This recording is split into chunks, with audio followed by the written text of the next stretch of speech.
Talk first about the theme of this year's summit. It came out of a resonant line in a speech of yours in 2008, where you said that we may have different stories, but we hold uncommon hopes. We hold common hopes. And how do we reconcile that at a time like this, which feels so divided? You know, one way to answer this is maybe to think about me first coming to Chicago 32 years ago now. I get here, and my job as this young green organizer was to work with communities that had been devastated by steel plant closings and communities that were being ravaged by rapid racial turnover, part of it deliberately set off by the real estate industry, because what would happen would be they would go around to white neighborhoods in Chicago and they'd say, black people are moving in here and your property values are going to go down real quick, so you better leave. We're willing to give you this price right now. And so folks would sell at a fire sale price, and then they'd jack it up and sell it to the African American community. And the turnover was very rapid. Michelle's community is one of them. You can see her, she still has her class pictures from like when she's in first grade, second grade, third grade, and you can see each year what starts off as an integrated classroom become entirely African American.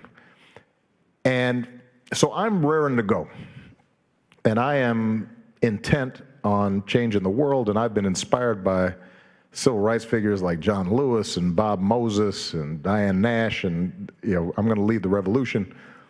And the person who had hired me said,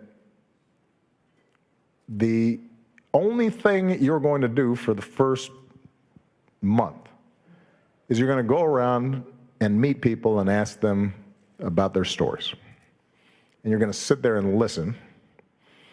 And at the end of the month, I want you to tell me about the people you met. I said, well, that doesn't make any sense to me. But I did it. And during the course of that month, I was meeting with, aging Irish priests who had seen their parishes devastated. And I was meeting with single African American moms who were worried about violence and their kids getting into gangs. And I was meeting with a wide range of people. And what you started learning over time was that everybody had a story. Everybody's story was sacred in the sense that there was an essence to them, and their parents and their grandparents, and how they thought about their world and what values motivated them, and it turned out that if you listened closely enough, if you just asked, people could tell you something really profound about their lives and the world that they had grown up in.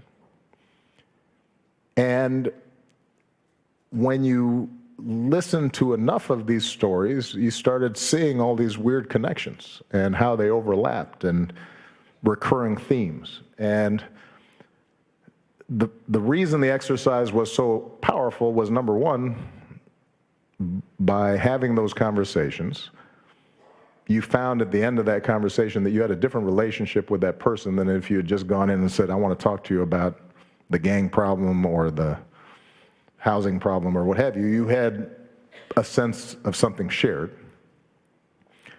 But the second thing you suddenly realized was there's actually a community here, it's just nobody knows it. And it changed the nature of my job, which is what I realized my job actually was to get people to just recognize each other and how they were linked together. And if I could do that effectively, then I now had the power, the collective power, to actually get the alderman to clean up a vacant lot, or to get the police to be more responsive, or to get the schools to have after-school programs. So I guess the idea of each of us having very unique, specific stories but that if we bother listening to each other, that those stories merge and blend, and that there's a community to be unearthed. It's already there.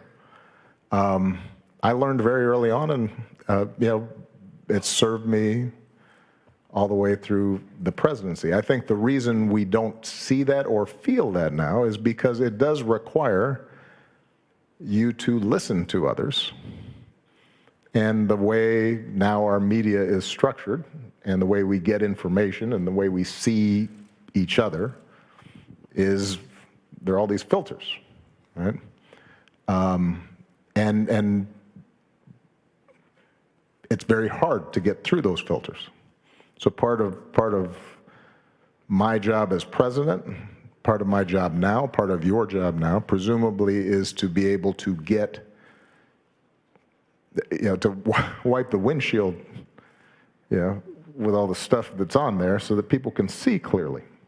And that's hard to do because there's, not only is it inherently difficult sometimes to see people who look different or have different stories, come from different places, but it's also hard when you have entire industries that are built and designed to make people think they're different and that they're set against each other and that their interests automatically conflict.